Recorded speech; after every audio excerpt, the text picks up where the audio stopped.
आए हुए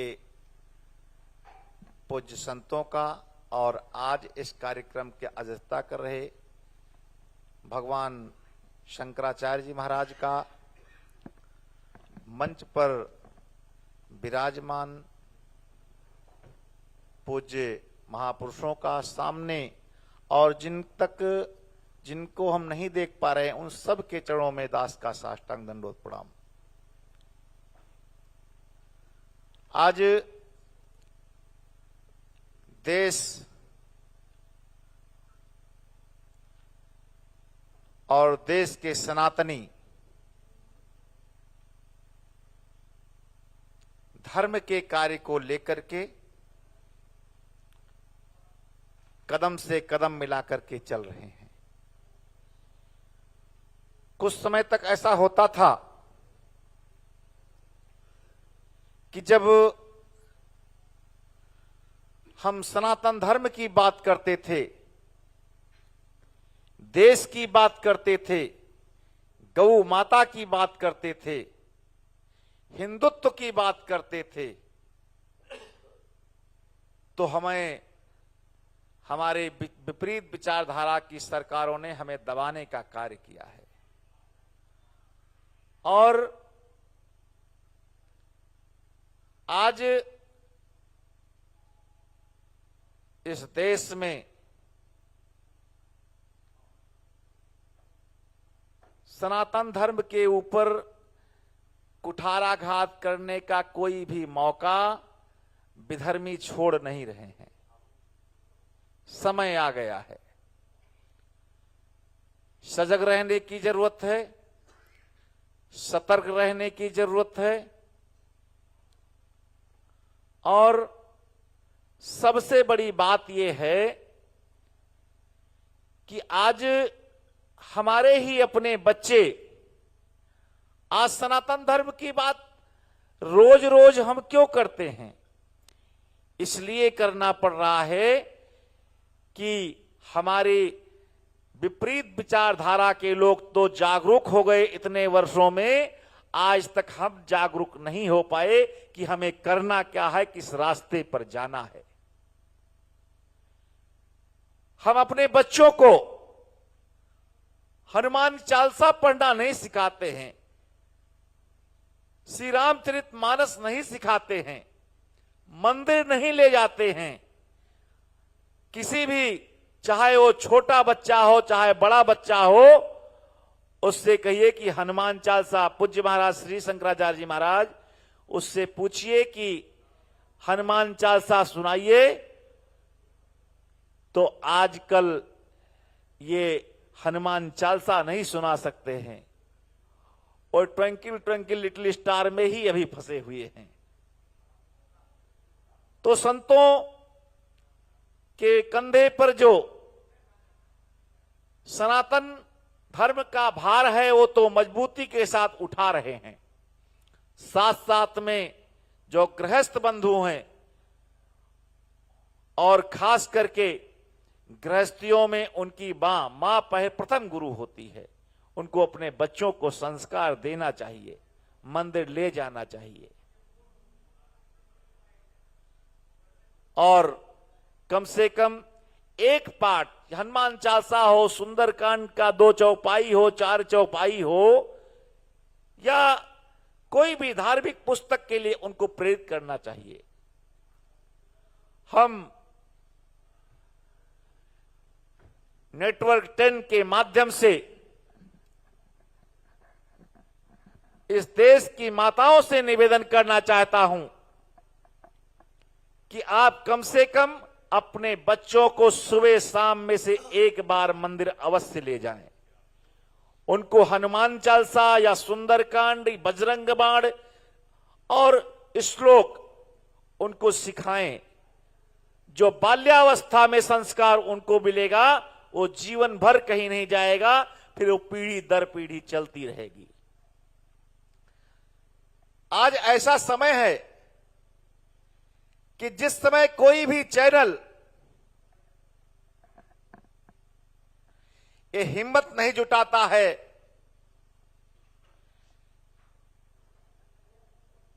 कि इस प्रकार का कार्य, धर्म संसद का कार्य, धर्म के बारे में चर्चा करना, जो लोग उससे कतराते हैं, ऐसे समय में संजय जी, मैं एक लाइन के माध्यम से निवेदन करना चाहता हूं कि ऐ सनातन विधर्मियों, तुमको भुलाना पड़ गया, नक्श बाकी था वो भी मिटाना पड़ गया, तेरे इन गौरैयों के मुकाबिल बाज का बच्चा लाना ही पड़ गया। संजय जी, आप केवल धर्म ये संसद नहीं कर रहे हैं, आपने जो बीड़ा उठाया है उसकी राह बहुत कठिन है, लेकिन इस देश का युवा संत, इस देश का बुद्धिजीवी संत, इस देश के धर्माचार्य, आचार्य, जगतगुरु, महामंडलेश्वर द्वाराचार्य, सभी लोग आपके कंधे से कंधा मिलाकर चल रहे हैं।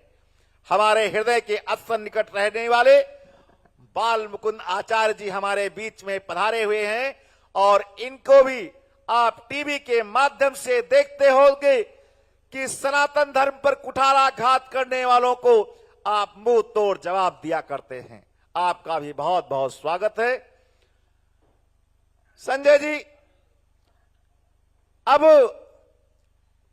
ये विश्राम जो आपने अयोध्या से यात्रा प्रारंभ की, अयोध्या से नोएडा की यात्रा की, नोएडा से मुंबई की यात्रा की, मुंबई होते हुए आप जयपुर पहुंचे हैं, तो ये विश्राम अब नहीं करना है जब तक इस कार्य को एक अंजाम तक नहीं पहुंच जाए। हमारे बीच में बाल मुकुंद आचार्य जी हैं, जो अपने दमखम से हम सबके युवाओं के प्रेरणा स्रोत हैं आप। हम सबके बीच में बाल मुकुंद आचार्य जी, जो कि एक जिम्मेदार पद पर भी हैं, जब ये दहाड़ते हैं, धर्म की ध्वजा को लहराते हैं, फहराते हैं, तो इस देश के संत को एक ऊर्जा मिलती है। संजय जी, आपने बहुत पुनीत कार्य किया है, और इस धर्म के कार्य में न रुकना है, न झुकना है, और इस यात्रा को निरंतर आगे बढ़ाते रहना है। मैं आपसे निवेदन करना चाहता हूं कि वंदना के इन स्वरों में एक स्वर मेरा मिला लो, अर्चना के रत्न कण में एक कण मेरा मिला लो, हो जहां बलशीष अगणित एक सिर मेरा मिला लो। ये बिल्कुल गौरी शंकर जी, क्योंकि अयोध्या की बात हो रही थी, आप इसे एक सवाल और ले रहा हूं, छोटा सा सवाल है। संत संसद में बात हो रही है, बाल मुकुंदाचार्य जी भी हैं, अभी आपकी गर्जना भी यहां होनी है। इतिहास बदला गया है, आवाज उठाने वाला कोई नहीं है, और जब इतिहास बदला गया तो व्यवस्थाएं गड़बड़ाई, और व्यवस्थाएं गड़बड़ाई तो बहुत सारी समस्याएं आई। तो वो जो इतिहास बदला गया है, वो जो इतिहास के ग्रंथ हैं, मुझे लगता है कि जितना संतों के पास वो ज्ञान है, वो कैसे आए, उस पर अपना सुझाव दीजिएगा, जिससे कि उसे हम इन संत संसद के माध्यम से या नेटवर्क 10 चैनल के माध्यम से सामने ला सकें। क्योंकि बहुत सारी भ्रांतियां आज भी चल रही है, उस पर मैं आपका सुझाव मांग रहा हूं महाराज जी। हमारी पुस्तकों में और जो हमें बचपन से लेकर युवावस्था तक पूर्व में पढ़ाया जाता था, मोहम्मद गौरी, गजनबी, बाबर, औरंगजेब के बारे में पढ़ाया जाता था, ये आक्रांताओं के बारे में पढ़ाया जाता था। हमको हमारे मूल चीज से कभी राजस्थान की गौरव गाथा के बारे में एक छोटी सी 2 लाइन लिखी जाती थी, कभी हमें हमारे वीर वीरांगनाओं के बारे में कभी नहीं बताया जाता था, राष्ट्र प्रेम के बारे में कभी नहीं बताया जाता था। जिस समय मुगलों का अत्याचार बढ़ा हुआ था, उस समय हमारे अखाड़े के आचार्यों ने जो हमारे बालानंदाचार्य जी थे, और यही बालानंदाचार्य मठ है, बाल मुकुंद आचार्य जी हमारे भाई बैठे हुए हैं सामने, और राज परिवार से आते थे। उन्होंने अखाड़ों का निर्माण किया और भारतवर्ष में प्रत्येक आश्रम से एक शिष्य देना अनिवार्य किया कि आज से, और वो शिष्य को 12 वर्ष घूमने के लिए भेजा जाता था। गर्मी, ठंडी, छांव, ये जब तप करके वो आता था तो एक शिष्य को अखाड़े में दिया जाता था, उसको युद्ध की कला कौशल से निपुण किया जाता था। उसका एक कार्य होता था आजीवन उस अखाड़े की सेवा करना और अपने सनातन धर्म के लिए लड़ना, मर जाना, लड़ते लड़ते मर जाना। ये हमारे 13 अखाड़े जो हैं, 13 अखाड़ों में यही कार्य हुआ करता था। चाहे हमारे अखाड़े के आचार्य हो, चाहे शैव अखाड़े के आचार्य हो, चाहे वो नाथ के हो, चाहे निर्मल के हो, चाहे वो उदासियों के हो। तो हमें कभी मूल चीज को, सत्य बात को कभी पढ़ाया नहीं गया। उसका कारण था कि जो सरकारें आई गई, मुझे कहते हुए कोई गुरेज नहीं है कि वो सनातन विधर्मियों की सरकार थी, सनातन विरोधियों की सरकार थी, इसलिए कभी हमें सही बात को बताया नहीं गया। लेकिन आज देश में भी हमारे विचारधारा की सरकार है और लगभग ज्यादातर प्रदेशों में भी हमारे विचारधारा की सरकार है। तो मैं आपसे, आपके नेटवर्क 10 के माध्यम से सरकार से निवेदन करता हूं कि जो भी पिछले समय में की गई गलतियां हैं उनको सुधारने का कार्य करें, इसलिए कि यदि हमारी संस्कृति बिगड़ जाएगी, किसी देश को नष्ट करना है तो पहले उस देश की संस्कृति को नष्ट कर दीजिए, उस देश की जो परंपरा है उसको नष्ट कर दीजिए। आज हमारे विचारधारा की सरकार है। जब हमारे विचारधारा की सरकार होती है तो हम कहते हैं ये संतों की सरकार है। जब हमारे विचारधारा की सरकार होती है तो हम कहते हैं हिंदुओं की सरकार है। जब हमारे विचारधारा की सरकार होती है तो हम कहते हैं ये अपनी सरकार है। भैया, ये संतों की सरकार है, ये हिंदू की सरकार है, ये अपनी सरकार है, तो आप सो क्यों रहे हो? जगो जगो जगो। भगवान भी एक ही बार मौका देता है। यदि आपने